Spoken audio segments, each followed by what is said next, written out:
Hi, everybody. Thanks for joining us. We're having some technical difficulties. When we tested this just a few minutes ago, Hannah couldn't hear me, but I could hear her. So we rebooted, and now she can hear me, but I can't hear her. So welcome, everybody, to this session. Today, we're going to be talking a little bit about biological therapies, which incorporate stem cells and platelet-rich plasma primarily. And so we have a little bit of a slideshow where I can just sort of go through some basics on them, and then we can open it up for questions and answers. So if we can go ahead to the next slide.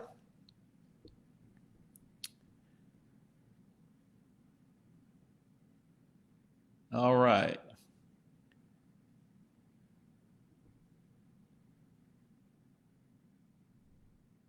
Oh, no.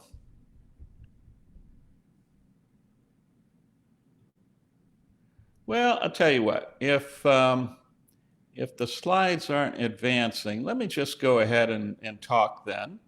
Um, Biological therapies have really been gaining quite a bit over the past few years. We started out with stem cells, and now platelet-rich plasma is a really hot treatment. And what we're trying to do is not really rebuild cartilage, for example. A lot of people think when they apply stem cells and they inject them into the joint that you're actually rebuilding cartilage. And that's not at all what's being done, at least at the present time. We're still a ways away from being able to take stem cells. We can certainly differentiate them into cartilage cells, but then to have them placed in a defect, a cartilage defect, and expect to regrow cartilage, there are all kinds of issues with that. Primarily, the issue of what caused the arthritis in the first place. So if you have some type of a condition such as a fragmented coronoid process or elbow dysplasia, in other words, or if you have a cruciate ligament rupture or hip dysplasia, those joints have developed arthritis because there's something biomechanically amiss.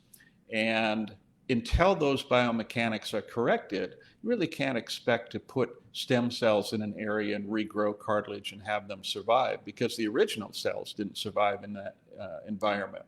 Rather, what we're hoping to do with platelet-rich plasma or PRP or stem cells is to kind of reset the inflammatory pathway. Normally with arthritis, we have an imbalance of inflammation and anti-inflammation. So we try or catabolic processes and anabolic processes. So we're trying to normalize that with the use of stem cells or PRP. So stem cells, we typically will get those from fat, just a surgical procedure to harvest some fat, and most dogs don't have any shortage of fat, and then place them into a tube and send them off to the lab where they can process the cells. Or some situations you have an in-house kit where you can prepare the cells and then inject them directly into the joint.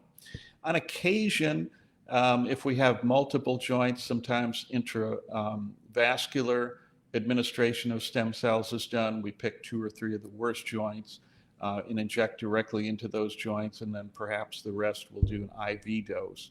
And the frequency of redosing, it depends on the severity. We found that the more severe the arthritis, the more frequent the need for re-injections.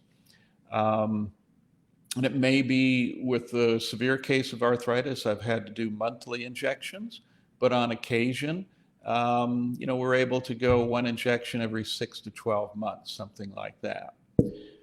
On the other hand, platelet-rich plasma is a much simpler process. We harvest a blood sample from the patient. We process the cells, usually takes about 20 minutes or so. And then we have the plasma that has a higher concentration of platelets. Now, why platelets? Why are they so important? If you think of the basic process of if you get a laceration on your finger or something like that and it bleeds, what's the first thing that's going to happen? Well, the clotting cascade will set up, and the first thing to arrive are the platelets. So the platelets limit bleeding, but those platelets are rich with a lot of growth factors. So actually those platelets are the first step in wound healing, and they have a lot of very important growth factors that can provide a positive anabolic or building up of tissue type of process. So a lot of those growth factors are things that we can put into the joints and then prevent or reduce the inflammation that's in the joint. Okay, I see we've got our slides back, so good. So this is kind of just a picture looking at blood, an artist's rendition, and some of those platelets there are going to help to limit the bleeding if we have a laceration. And then, of course, start that process of healing with the growth factors. Okay, next slide.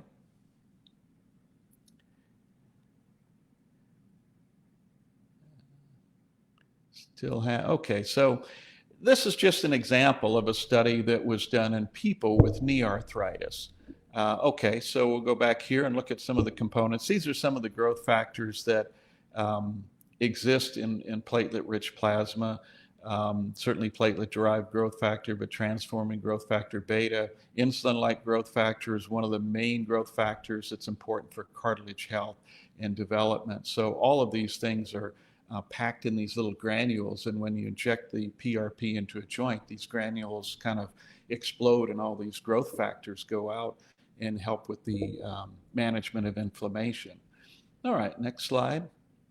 So if we look at some of the studies, this one happened to be done in people, a fairly large study, 100 people with knee arthritis, and they gave injections every 3 weeks of PRP. And then they looked at them obviously before and then 6 and 12 months afterwards. And they found an improvement in all of the scores that they used to evaluate the clinical function. Now, the interesting thing is the results were pretty stable up until 6 months. And then between 6 and 12 months, things started to deteriorate a little bit, but still they were much better off at a year than they were at 6 months. So we can see in the next slide kind of a graphical representation of this. You see that preoperatively they used a standard knee score. This is a validated system to measure the clinical signs that people have. And you can see in those first couple of months, the function score increased quite a bit, remained pretty steady for 6 months. And then between 6 and 12 months, it started to go down a little bit, but still much better off at a year than they were before. So let's look at a study in dogs. The next slide. This is just kind of breaking down that human study a little bit more. And this is important because biological therapy is not necessarily inexpensive. Now, platelet-rich plasma is cheaper than stem cells. So a lot of people delay treatment with biological therapies until late in the stage of arthritis. But this slide hopefully will change some thinking on that, because you can see that the left-hand graph, that's the early stage of arthritis that people have, and then they had kind of a moderate stage and then kind of an end stage arthritis of the knee. And you can see those with the best cartilage, the least affected cartilage, had the greatest response. If you had severely arthritic knees, almost like bone on bone, there still is an improvement with PRP, but we don't get quite the increase in function as we do with early arthritis. So when you think about it, biological therapy is set up to protect cartilage. It's a chondroprotectant. So in order for a chondroprotectant agent to work, there has to be some chondro to protect. So you would get a better response typically with biological therapies if you treat early in the stage of the disease rather than end stage, but you can still get some advantage with end stage treatment. Okay, now let's look at the dog study. And this is a study looking at a single PRP injection, and you can see that the amount of improvement, this is looking at the symmetry of weight bearing. So they injected the platelet-rich plasma in one joint and then compared it. The weight bearing is measured on a force plate, which is the best way to assess weight in dogs with arthritis. And you can see that the weight bearing is more symmetrical, indicating that the treated leg is improving with its weight bearing, and the other leg doesn't have to bear as much weight, because usually when dogs are lame, they shift the weight to the other leg, the contralateral limb. And when you do that, you have this, let me see, I got to get my hands right here, disparity. And so when you have the limb symmetry, you're actually normalizing things again, because there's more weight accepted by the lame leg as a result of the treatment. So we see better symmetry of gait. Okay, next slide. And so they used 20 dogs. They randomized them. The lameness score was assessed. This was another study, by the way. They did a lameness score assessment and quality of life assessment by the owners, and they also did force plate evaluation. And for the control dogs, really nothing changed after the PRP, whereas for the treated dogs, you can see the amount of improvement was pretty dramatic. 55% decrease in the functional scores, the lameness scores. Pain scores went down 53%. Peak vertical force increased 12%. Now, the 12% doesn't sound dramatic, but consider this. Most anti-inflammatory agents, non-steroidal anti-inflammatory agents, will increase weight bearing by anywhere from 3 to 7%. And so a 12% bump is pretty dramatic. And when you look at the lameness score and the pain score, that's pretty good in dogs with arthritis with a single PRP injection. So yet more proof that PRP does have a benefit. Okay, next slide. So let's go on to a little bit of a discussion about stem cells. So next slide. So we mentioned earlier that we generally harvest fat from the patient. Now, all adult cells have some stem cells. So fat is the easiest to obtain. Most dogs have quite a bit of fat. The processes are fairly similar in terms of getting the tissue down to a kind of a minced up little bits there, and then some enzymes to break down some collagen and other fibrous tissue, and then spin it down and process it, filter it, and we end up with some stem cells. Now, with fat, we're processing the cells without culturing them. And the reason we use fat is because fat has a lot of undifferentiated stem cells. And if we look at this slide here, you can see that we start with an undifferentiated mesenchymal stem cell, and then we can go into a variety of different pathways. We can form bone, cartilage, muscle, bone marrow, tendon, ligament, other connective tissue, and it just depends on how those cells are influenced by growth factors, and in the case of cultured stem cells, what you add to the stem cell culture media, and you can differentiate those cells. But again, when we're injecting undifferentiated mesenchymal stem cells into a joint, we're trying to reestablish that breaking down, building up ratio, rather than having an arthritic joint with all inflammation. We want to build things back up again, but we're really not rebuilding the cartilage surface to speak. So when we inject the stem cells, it's not just a pure culture of stem cells with fat-derived cells. There are other things in there. There are platelets, red cells, and so forth. So they're not purely stem cells. So it's that mixture. We call it a stromal vascular fraction that is providing all of those functions to help improve the environment in the joint and the lameness and pain. Okay, next slide. So there are commercially available kits, but we can also do bone marrow culture. Now, this requires a little bit more time because we're actually culturing the cells. So usually we'll do a bone marrow aspirate, and then what we do is we culture them, we centrifuge, we have them down, we put them in a petri dish, and for some reason the stem cells stick to the plastic in the petri dish. All the other stuff we can wash away, get rid of, and now we have a pure culture. Now, at least our government agency in the US considers this as cell manipulation. So it requires the animal to be on a study or some type of licensing process in order to provide cultured stem cells or pure stem cells to the patient. So most of the time, because of the time it takes to prepare the cells, usually 3 to 4 weeks to get enough cells to inject, most people go with the adipose or fat-derived unpure stem cells to inject directly into the joint. Okay, next slide.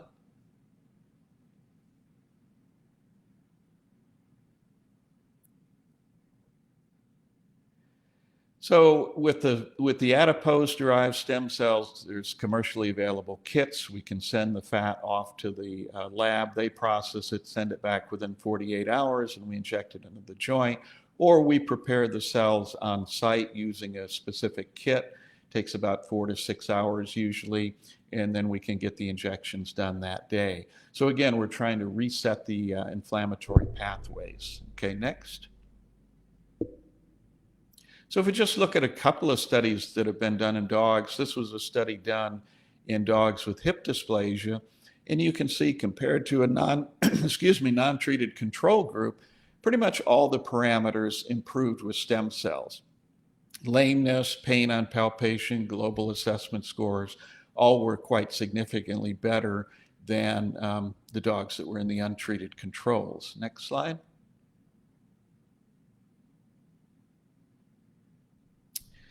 And then the owners could also see the difference. Now, you notice that even the control dogs, the placebo-treated dogs, they were just injected with saline solution. There is a bit of spontaneous improvement that sometimes dogs will get, and that's why it's so important to have a control group to compare to. But you can see that there was an improvement in the dogs getting the stem cells as compared to the controls. It wasn't just an injection of anything. The stem cells did have a benefit. Okay, next slide. And this was looking at a combination of PRP and stem cells for dogs with arthritis. And so they had 4 different groups in this study. They had a cruciate ligament transection group, and I'm going to have to pull my slide up because these are a little bit small for me to read on the screen here. So they actually did a model, a cruciate transection model in beagles. They had a control group, they had a PRP group, a stem cell group, and then a combination group. And they looked at lameness scores, a lot of other things related to the health of the cartilage, histology, and so forth. And they found that the treated groups were all better than the placebo-treated groups. Less inflammation with PRP or stem cells, the inflammatory types of substances in the joint fluid, that was decreased. And so they felt in this model study that both of those treatments have a positive beneficial effect to slow down inflammation and to help protect the cartilage cells. Okay, next slide.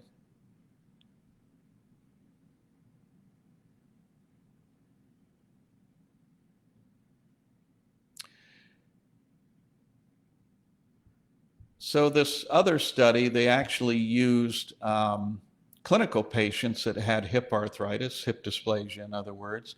So they randomized them to a control group or a treated group, and they did a very common type of pain scoring system that's been validated. And they did visual analog scales, so on a scale of 1 to 10, how well do you think the dog is doing? And they also did force plate evaluation, which is that very specific way of measuring weight bearing. And they found that after the adipose-derived stem cells, or the stromal vascular fraction, was injected, that the dogs in the treated group improved quite a bit, whereas the control group remained lame and they didn't have any improvement. So again, another clinical study looking at the benefit of fat-derived stem cells. Okay, next slide. So one other study that was done, I believe this one was done out of Spain, and they looked again at force plate with adipose-derived stem cells, and they found that, again, the force plate data was improved. So when you look at the amount of improvement, they went from 43 to 53%, about a 10-point improvement, which again is pretty impressive when you consider that the average for non-steroidal anti-inflammatories is usually about 3 to 7%. So there can be some significant benefit. Now, the the reality is that it's expensive to do stem cells. Here in the US, it's probably about 2,500 to 2,700 US dollars to harvest the cells, process them, and make the first injection. Now, you can save some of those cells, they can bank them, and then you can um, unfreeze them, process them, and get re-injections. Usually you can get about 4 or 5 doses out of that one-time harvest of stem cells. So that's a positive. Each dose becomes subsequently less expensive. PRP injections can range, depending on the system that you're using, anywhere from 300 to 500 US dollars. So it's quite a bit cheaper. I would say that the clinical response that I'm used to seeing, there's probably pretty similar responses in lameness and pain, whether you use PRP or stem cells. The stem cells may last just a little bit longer, but you're probably going to be redosing typically every 3 to 6 months with either one. So I just wanted to call to your attention a couple of things. I have a website, mylamedog.com, which is a resource for owners and veterinary professionals regarding lameness in dogs, and also might be helpful. It kind of describes a little bit more detail about various treatments for arthritis in the Dog Owner's Guide to Hip Dysplasia, both surgical and non-surgical treatment. And I should be coming out in the next 60 days or so with the Dog Owner's Guide to Arthritis. So we'll have more details about stem cells in that one, which is to be launched soon. So we'll see if we have any questions. Let's see. I think Hannah can't. I can't hear. I don't know if anybody else can, but let's see. Hannah's dog had PRP twice in the right stifle. There was inflammation and slight cranial gore. The x-ray showed no arthritis about 18 months ago. She has hip dysplasia, total hip on the right. She's now been lame again with slight lameness in the right stifle. Having some laser treatment. Can we keep using PRP, or are there contraindications? Really no contraindications at all to using the PRP on a continual basis like that. But probably there's cruciate disease in there. And ironically, probably one of the first cases that I used PRP for cruciate disease was our school mascot. He's a blue tick coonhound that runs out on the football games. We play that funny game with the egg, the brown egg instead of the round ball. And he was lame. And so we met afterwards. I examined the dog, and he had bilateral cruciate disease. Well, they didn't have another dog available to be the mascot for the rest of the year. So my job was to get the dog as sound as I could so he could at least walk out on the field and stand there and be kind of a representative of the team in the school. And there was no doubt there was effusion in both knees. There was a little bit more drawer in one knee than the other. So we did PRP injections. We did a lot of other things. We did non-steroidals. We did polysulfated glycosaminoglycan injections, fatty acids, joint supplements, aquatic therapy, a lot of things to quiet the joint down. And believe it or not, the joint actually tightened up.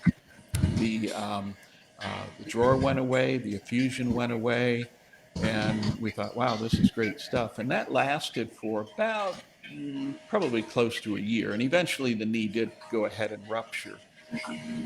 So I think it slows down the process of cruciate ligament degeneration, but it may not completely prevent it. But as long as you're getting good results, the drawer motion is not getting worse, the effusion is not worse, the arthritis is not worse, you could continue with the injections. Eventually, I think probably Mother Nature is going to win, and the ligament will go on to complete rupture. So it's just a matter of time, I think. Okay. All right. Some comments from Hannah. Good. Let's see. Any other questions? Okay, so many followers can't afford regenerative approach. What other interventions into the joint can be available to them? Good question. Hyaluronic acid is the one of the natural kind of lubricants in a joint. When we have arthritis, that lubricant starts to lose its effectiveness. It becomes more watery, not quite as viscous. So we can actually inject hyaluronic acid into a joint, and it does provide some benefit. It helps with inflammation. It seems to improve the comfort level. So sometimes, we'll use hyaluronic acid. I don't think it lasts quite as long, maybe 30 to 60 days in most cases, but it is another cheaper option. If we have end stage arthritis, and I'm talking bone on bone, where we might see that in a hip joint with severe hip dysplasia or severe elbow dysplasia, then the intra-articular use of corticosteroids is what I would go for. They predictably will help to reduce inflammation and pain and will improve lameness. But I wouldn't use corticosteroids inside the joint if we have a pretty healthy joint, because depending on the type of steroid that's used, it can actually cause cartilage deterioration, because it can cause the cartilage to lose some of the ground material that keeps it stiff. So the cartilage gets softer, it's more susceptible to damage. So I generally reserve corticosteroids only for very end stage arthritis where we've got bone on bone, just as a matter of providing comfort. Okay. Some people have used what's called Prolotherapy, which is a local anesthetic combined with a dextrose solution. It makes me a little nervous injecting a sugar solution into a joint, but the idea is to create a little mild inflammation and get the healing process started. Arthritis goes through various stages. Initially, there's kind of an inflammatory stage, and then when the cartilage is kind of beat up and gone in many cases, it undergoes a quiescent or quiet stage. And so maybe some inflammation will help stir things up and get the healing process going again. But again, unless we correct the primary issue, probably not going to fix the problem long term, but it may give some, some improvement. So how do I know if my Labrador has arthritis? He's 8 years old, limping, but currently treated with anti-inflammatory tablets for a suspected sprain. Which leg are you talking about, Sandra? Are you talking about a back leg, a front leg? Can you give us a little bit more information? But while you're answering that question, I'll go ahead and answer, how can you know if your dog has arthritis? Probably one of the most common things I hear in geriatric patients when I say, well, how's Bo doing? Or how's Sam doing? Well, he's getting a little bit older. He's slowing down. Light bulb or whistles go off in my brain when I hear that the dog is slowing down. Because why are they slowing down? They're slowing down because they probably hurt. The joints ache. They don't want to be as active. I've got a 14-year-old pointer, and he's starting to show his age. He's a little bit stiffer when he moves. A little bit slower to get up, hesitant to go up and down stairs, those types of things. But you really can't see a lameness. Now, I know he's got some hip arthritis because when we rescued him, he had a fracture of the femur and some damage to the hip. So I know he's got some hip arthritis there. But he's been managed just fine his whole life. We do a lot of swimming with him and so forth, and he does great. So you indicate it's the front right leg and licking the joint. Which joint is he licking? Is it the carpus, the wrist joint?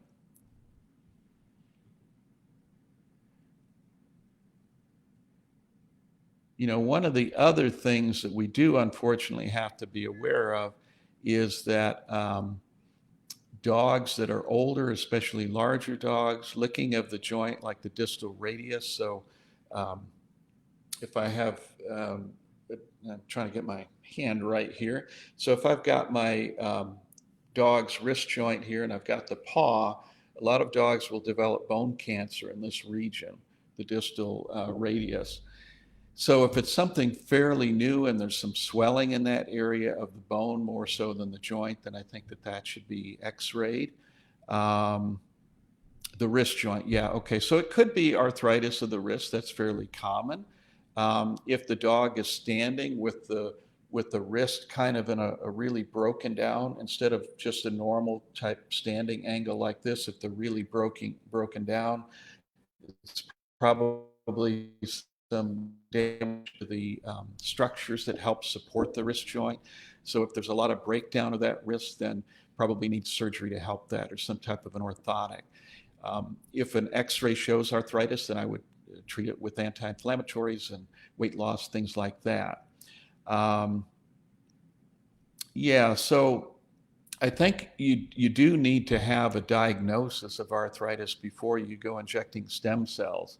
There is some concern that if you have cancer in the body and you apply stem cells, that it could potentially stimulate spread of cancer.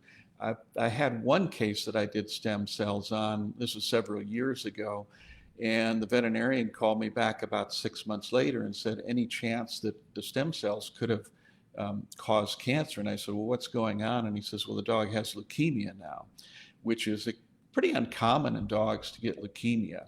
So I've always had it in the back of my mind, did the stem cells kind of, make the cancer become more apparent, or is it just a coincidence? I don't know.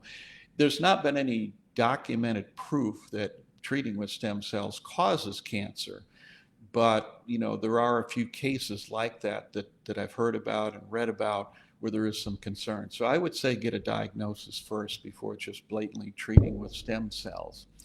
Um, Another question, a Cocker Spaniel with elbow dysplasia, the coronoid process, we're told already lost all the cartilage on the inside of the joint and was diagnosed. From what you say, PRP or stem cells wouldn't help her. I would try those first, quite honestly. They may. I wouldn't expect there to be a miracle, though. There's bone on bone, there's severe arthritis. What we're trying to do is provide comfort.